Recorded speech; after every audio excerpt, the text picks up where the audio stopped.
There is a lyric that defined the 1,980 seconds. You know it. You sang it. I'm gonna live forever. It was the anthem of a generation that believed fame was the cure for everything. And the face of that anthem, the raw, sweating, electrifying spirit of that dream was Gene Anthony Ray.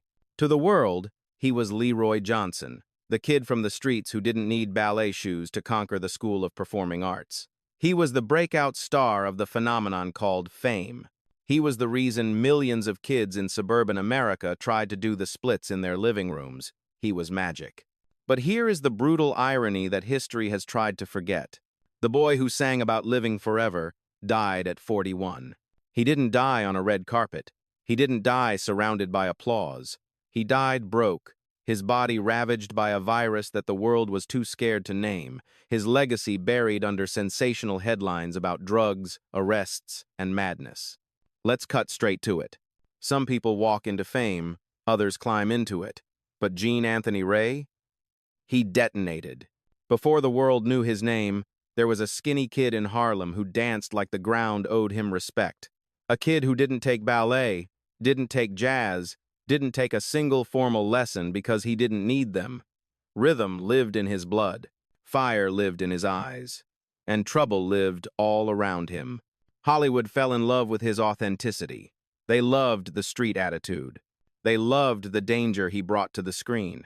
But here is the truth they never told you. Hollywood didn't know what to do with a black boy like that when the cameras stopped rolling. He was too raw, too real, too uncontrollable. So they labeled him the illiterate ghetto dancer, the stereotype they felt safe with even when he was sharper, more sensitive, and more fragile than anyone dared to admit. While America cheered for him on Thursday nights, his real life was burning literally. A new house torched in a white neighborhood, his entire family swallowed by a massive drug bust, producers terrified of his temper, directors whispering behind his back. The same system that exploited his street image for ratings was quietly building the cage that would destroy him. Gene was a star, but he was also a storm, and storms don't last forever. This isn't the pretty version of his story. This isn't the sanitized Hollywood recap with a happy ending. This is the truth about a gifted black dancer who took over the world and then watched it collapse right under his feet. From the block parties of Harlem to the sold-out arenas of London, and finally, to the silence of the end. This is the story of Gene Anthony Ray. Let's start from the beginning, because once you understand where Gene came from, you'll understand why he could never truly escape where he was going. Gene Anthony Ray was born in Harlem on the 24th of May, 1962. To the world, he would become a star. But to his family, he was just Tony. Harlem in those days was a symphony of sirens and soul music. It wasn't an easy place. It was a battlefield of poverty, drugs, and the constant hum of danger.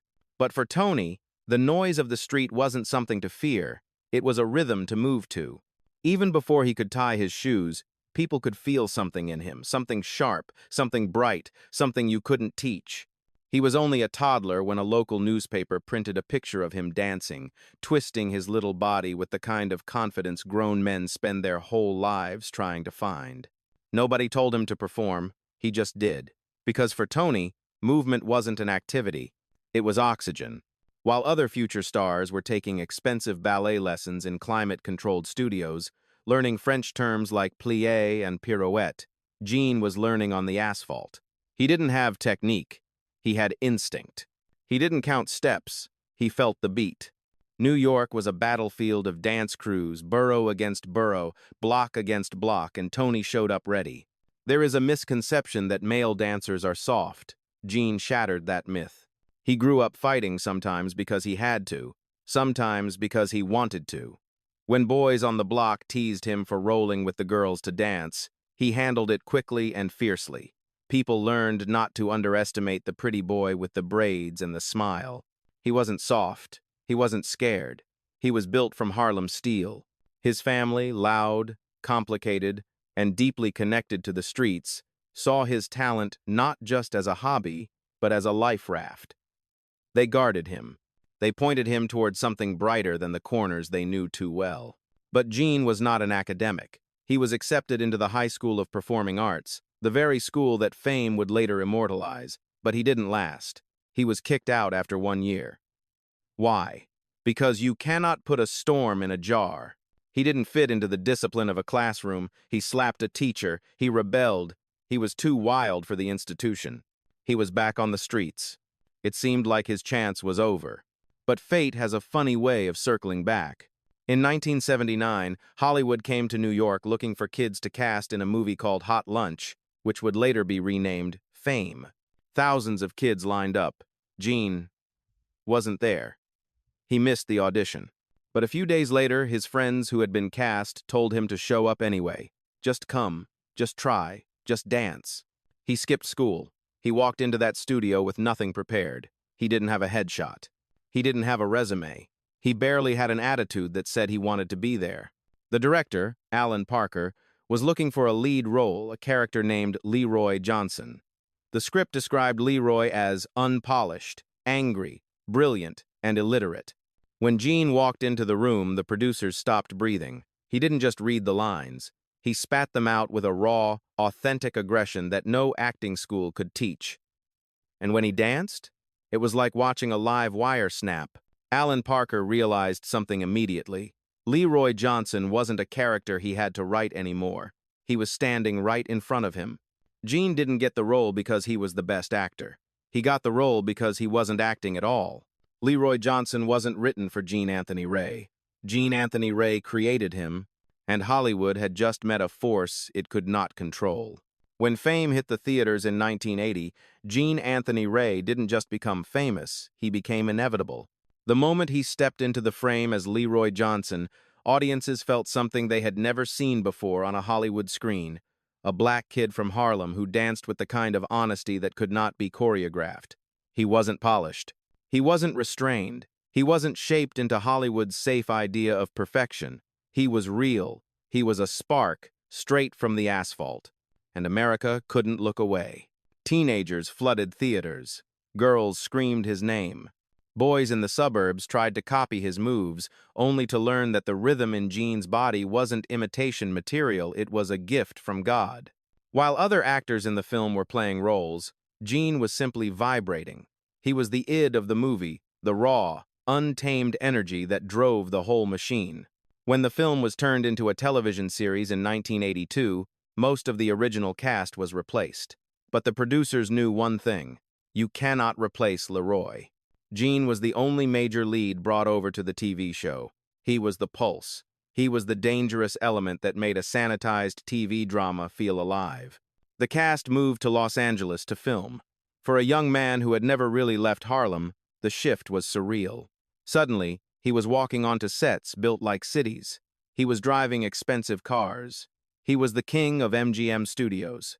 But the real shock didn't happen in America. It happened across the ocean. In the United Kingdom, Fame wasn't just a TV show. It was a religion. When the cast flew to London for a tour, they stepped off the plane into full-blown hysteria. Reporters compared the crowds to the early days of Beatlemania. Gene couldn't walk down the street without being swarmed. He wasn't just a dancer anymore. He was a global sex symbol. He was a fashion icon. His cut-off shirts and leg warmers defined the look of the decade. Fan letters poured in thousands upon thousands every single day. He had to hire 2 secretaries just to open the envelopes. He was 20 years old, and he had the world at his feet. He was performing in sold-out stadiums, singing, dancing, living the lyrics he helped make famous. I'm gonna live forever. In those moments, under those blinding stage lights, it felt true. But success is never a clean blessing, especially when you are a storm. Behind the scenes, the uncontrollable nature that made him a star began to worry the people in charge. Debbie Allen, the show's choreographer and star, adored him. She saw his genius, but even she had to constantly fight to keep him on track. Gene didn't understand call times. He didn't understand authority. If he didn't want to rehearse, he didn't rehearse. If he was angry, he exploded. His temper flared often. Directors began to whisper that he was difficult. And Fame magnified everything: the highs, the lows, the insecurities. The rumors started. People dissected his mannerisms. They whispered about his sexuality. Was he gay? Was he straight? Gene refused to answer. He didn't filter himself for anyone. That was both his beauty and his curse. He was making money, more money than anyone in his family had ever seen. But he wasn't keeping it. He was spending it. He was giving it away. He was trying to be the savior for everyone back in Harlem. And just as he was standing at the absolute peak of his powers, the ground beneath him began to shift. The show was canceled by NBC, then picked up for syndication. The machine was slowing down. And the demons he left behind in New York, they were tired of waiting. They were coming to collect. To understand why Gene Anthony Ray fell, you have to understand who he was carrying. Gene wasn't just a 21-year-old superstar living in Hollywood. He was the sole financial engine for a massive, complicated family back in New York. He wasn't just buying cars for himself. He was paying rent, buying food, and solving problems for aunts, uncles, cousins, and friends. He was the golden child, the one who made it out. And when you are the one who makes it out, you don't just leave, you are expected to reach back and pull everyone else up with you. But the weight was becoming crushing. The cast of Fame was famous, yes, but they weren't paid like movie stars. They were paid like television workers. Gene was rich compared to Harlem, but he wasn't wealthy enough to fix the systemic problems of his neighborhood. And then, in 1984, the roof caved in. Police raided his family's home in New York. It wasn't a small bust. It was a headline event. His mother, Jean Ray, the woman he loved more than anyone in the world, the woman who had pushed him to dance, was arrested. She was charged with selling heroin and cocaine to undercover officers. His grandmother, Viola Ward, was arrested. Police found cocaine and a .38 caliber pistol in her possession. The headlines were brutal. They didn't just say Jean Ray arrested, they screamed, Fame star's mother in drug ring. Gene wasn't even in the house when it happened. He was never charged with a crime. But in the court of public opinion, guilt is contagious. The clean, energetic image of Leroy Johnson was suddenly stained by the gritty reality of heroin trafficking. Gene stood by his mother. He sat in every court hearing. He paid the lawyers. He refused to abandon her. But the shame was eating him alive. He walked into the studio the next day, and the whispers were deafening. The producers looked at him differently. The advertisers got nervous. Gene realized a terrifying truth. He could dance his way out of poverty, but he couldn't dance his way out of his DNA. He tried to fix it the only way he knew how, with money. He decided to move his family out of the danger zone. He bought a beautiful home in a quiet, predominantly white neighborhood in New York. He wanted to give them peace. He wanted to give them a fresh start. But he underestimated the hate that was waiting for them. Shortly after buying the house, tragedy struck again. But this wasn't the police. This was the neighbors. The house was torched. It wasn't an electrical fire. It was arson. The smell of gasoline was unmistakable when the firefighters arrived. Gene Anthony Ray, the boy who made the whole world cheer, stood in the ashes of his dream house. He had tried to do the right thing. He had tried to buy his way into safety. And the message from the neighborhood was clear: you don't belong here. It broke him. Imagine the psychological fracture. On TV, he was a beloved idol. White teenagers had posters of him on their walls. But in real life, his house was being burned down because of the color of his skin and the reputation of his family. The cognitive dissonance was too much to bear. Gene stopped caring. If the world was going to treat him like a thug, why bother trying to be an angel? The discipline he had fought so hard to maintain began to crumble. The drinking got heavier. The partying got darker. He wasn't partying to celebrate anymore. He was partying to forget the smell of smoke and the sight of his mother in handcuffs. He started missing rehearsals. He started screaming at directors. He started showing up to set with eyes that were glassy and distant. The spiral had begun. And Hollywood, notorious for its lack of patience, was already looking at its watch. The boy who detonated into fame was now beginning to self-destruct. In Hollywood, there is a golden rule. You can be difficult if you are successful. But the moment the ratings drop, your demons are no longer eccentricities, they are liabilities. By 1984, Gene Anthony Ray was becoming a liability. The psychological blows of the drug bust and the arson had shattered his focus. He wasn't just partying anymore. He was self-medicating. He was drinking to numb the rage. On set, the professionalism evaporated. He missed rehearsals. When he did show up, he was often hungover or belligerent. He stopped training. The chiseled, electric physique of Leroy Johnson began to soften. He gained weight. The sharpness in his movements, that lightning-fast precision, began to dull. The producers gave him warnings. They suspended him, a warning shot across the bow. But Gene didn't hear it. Or maybe he heard it, and simply didn't care anymore. If the world was going to burn his house down, what did a TV show matter? Then came the final blow. He was fired. It wasn't a mutual decision. It wasn't a creative difference. It was an eviction. He was removed from the show he helped build. He was cut from the role he created. When the news broke, it didn't just hurt his bank account. It destroyed his identity. For 5 years, Gene Anthony Ray was Leroy Johnson. Without Leroy, who was he?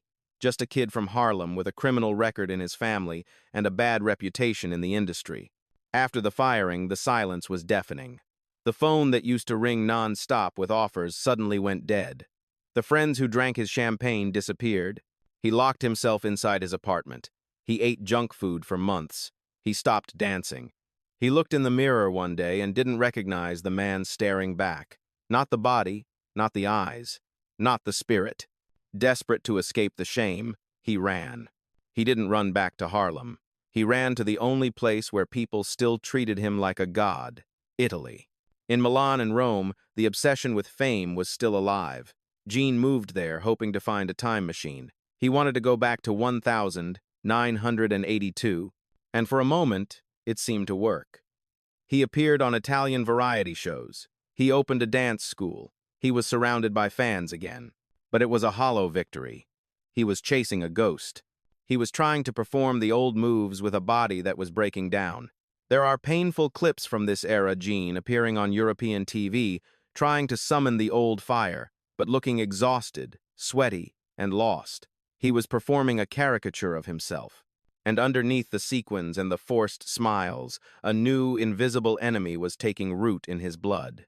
He wasn't just fighting addiction anymore. He was fighting a virus. And unlike the critics or the producers, this enemy could not be charmed, and it could not be outdanced. The boy who detonated was now slowly burning out.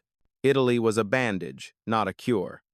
Eventually, the money ran out. The gigs dried up. And Gene Anthony Ray had to come home. But he didn't come home to a mansion in the hills. He didn't come home to a welcoming committee. He returned to New York, and the descent was absolute. The millions he had earned, gone. Given to family, spent on addiction, burned in the fire of his chaotic life. There were reports of him sleeping on friends' couches, scrambling for money, trying to start a dance company that never got off the ground.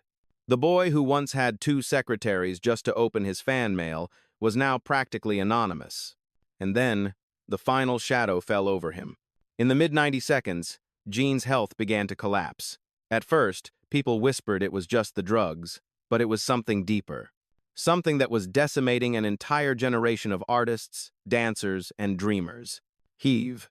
In 2003, the stigma around HIV and AIDS was still a heavy, suffocating blanket, especially in the Black community. It was the silent killer not just because of what it did to the body, but because of what it did to the conversation. People didn't talk about it. They hid it. Gene hid it too. He didn't want pity. He didn't want to be the tragic cautionary tale. He wanted to be Leroy Johnson. He wanted to be immortal. But the virus is relentless. It weakened his immune system. It stripped away his strength. The legs that once leaped over taxicabs could barely carry him across a room. In November 2003, Gene suffered a stroke. His body, battered by years of addiction and compromised by the virus, simply gave up. He was rushed to the hospital. He lingered for a few weeks, fighting one last battle. On the 14th of November 2003, Gene Anthony Ray took his final breath. He was 41 years old. The reaction from the world was a strange mix of shock and silence. For a moment, the news cycle remembered him. Oh, the fame guy died. They played the clips, they showed the dancing. But then, the questions started. How? Why? He was so young. The media focused on the stroke. They focused on the hard living. But few dared to talk about the systemic abandonment that led him there. He didn't die surrounded by the Hollywood elite. He didn't have a star-studded funeral televised to millions. He died leaving behind a family that was still struggling and a legacy that was already beginning to fade. The irony is crushing. The boy who sang "Baby, Look at Me" and "Tell me what you see, you ain't seen the best of me yet." We had seen the best of him, and we let it burn out. Gene Anthony Ray left this world too soon, but look around you, he never really left. Every time you see a kid dancing on a subway platform in New York, turning a commute into a performance, that's Gene. Every time you watch a movie like Step Up or Stomp the Yard, where street-style battles against classical training, that's the war Gene Anthony Ray started. Every time a black boy refuses to shrink himself, refuses to soften his edge just to fit into a polite space, that is the spirit of Leroy Johnson. He was the blueprint. Before social media made dance viral, Gene Anthony Ray proved that you didn't need a degree to be a genius. You didn't need a studio with mirrors. You just needed a beat and the courage to detonate. He taught a generation of kids, especially black and brown kids from forgotten neighborhoods, that their bodies were instruments of power. He showed them that street wasn't a dirty word. It was an art form. Yes, his story is tragic. Yes, the system failed him.